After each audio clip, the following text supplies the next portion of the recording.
আসসালামু আলাইকুম বন্ধুরা, দুনিয়ার ইমেজের নতুন আরেকটি এপিসোডে আপনাদেরকে আবার স্বাগতম জানাই। তো আজ আমরা আলোচনা করব নেপালের ইতিহাসের অন্যতম বড় তরুণ আন্দোলন জেন জি রেভলিউশন। কেন সোশ্যাল মিডিয়া নিষেধাজ্ঞা হঠাৎ করে এত বড় বিস্ফোরণ ঘটালো? কেন আজ হাজার হাজার যুবক রাস্তায় নেমে এলো? আর এর ভবিষ্যৎ কি হতে পারে? সব কিছু জানাবো আজকের এই ভিডিওতে। ভিডিওর শেষে থাকবে আমাদের বিশ্লেষণ, তাই সম্পূর্ণটা অবশ্যই দেখে যাবেন। তো চলুন বেশি দেরি না করে আমরা শুরু করি। আন্দোলন শুরু হয়েছিল যখন নেপালের সরকার 26টি বড় সোশ্যাল মিডিয়া প্ল্যাটফর্মকে তথ্য দেন তাদের প্রযুক্তি মন্ত্রণালয়ের নিবন্ধন ঘটে ফলে।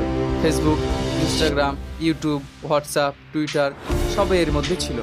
সরকার বলে তারা নিয়ন্ত্রণ চায়, কিন্তু সাধারণ তরুণদের কাছে এটা ছিল সেন্সরশিপ আর মত প্রকাশের স্বাধীনতায় হস্তক্ষেপ।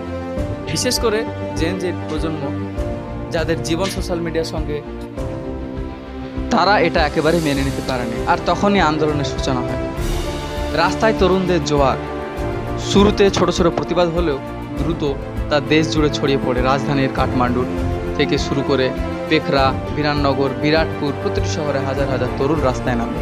তাদের হাতে ছিল placard, stop non stop and we wanted freedom, Gen Z against corporation.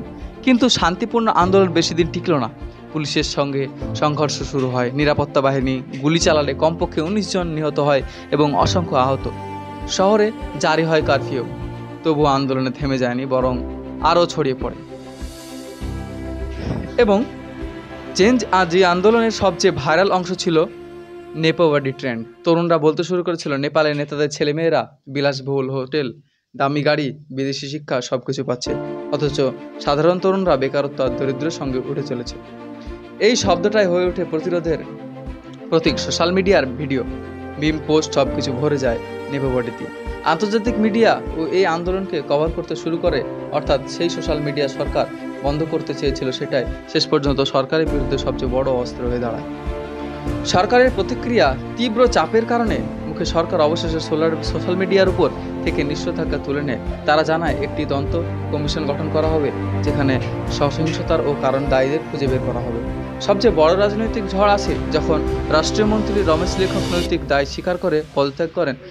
অনেকের মতে এটা সরকারের দুর্বলতা প্রকাশ করে, আবার অনেকের মতে এটা পরিবর্তনের প্রথম ধাপ বলা হয়। তবে আন্দোলনকারীরা কি বলেছেন? কেবল প্রতিশ্রুতিদের, আর তারা বিশ্বাস করবে না। তাই এবং শেষে জানবো আমরা তরুণদের দাবি। জেন জি প্রজন্ম তাদের দাবি স্পষ্ট দিয়েছে, দুর্নীতি বন্ধ করতে হবে, স্বপ্রতিনিধি রাজনীতি শেষ করতে হবে, কর্মসংস্থানের সুযোগ তৈরি করতে হবে, মত প্রকাশের স্বাধীনতা রক্ষা করতে হবে। কিন্তু সরকারের সামনে এখন কঠিন চ্যালেঞ্জ। সহিংসতা বেড়ে গেলে দেশ আরও অস্থিতিশীল হয়ে পড়বে। বন্ধুরা, নেপালের এই জেন জি আন্দোলন আমাদের শেখাচ্ছে, যখন তরুণরা একসাথে দাঁড়ায় তখন পরিবর্তনের ঝড় থামানো যায় না। তবে প্রশ্ন থেকে যাচ্ছে, সরকার কি সত্যি বাস্তব সমস্যা গড়ে আনবে, নাকি আবারও সময়ের সঙ্গে সমধাপাতে পড়ে যাবে? তো ভিডিওটি ভালো লাগলে লাইক দিন, বন্ধুদের সঙ্গে শেয়ার করুন এবং আমাদের চ্যানেল নতুন হয়ে থাকলে অবশ্যই সাবস্ক্রাইব করে যাবেন।